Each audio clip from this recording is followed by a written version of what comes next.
In order to achieve the things that Alair wants to achieve, which is actually improving the lives of as many people as we can, that takes extraordinary people that believe that they can live up to that standard.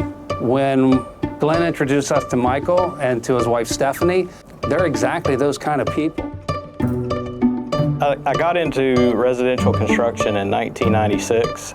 Went to college for my 4-year degree in building construction management, and the rest is history. In 2002, I graduated from the University of North Florida building construction program and had my general contractor's license at the age of about 21 years old. By 2005, I had started my legacy company, and our first job was putting door hardware on a house on Longboat Key. Fast forward 25 years, and we've put hundreds of homes up through our legacy business.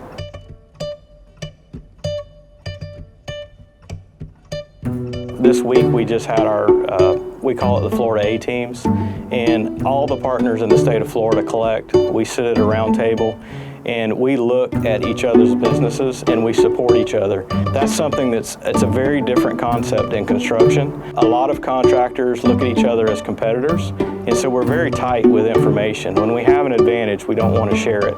With Alair, you've got over 100 offices, and we're all pulling in the same direction. And to get access to that information is just extremely powerful. First of all, Michael cares. He cares about his clients and he cares about the product that he's producing. He has a phenomenal reputation here in the Heartland market. He's a community person. He wants to give back to this community, and that first of all means the most to us. Anybody can build a quality home, but we care about the people and the experience and giving back to our community. That's what means the most to us.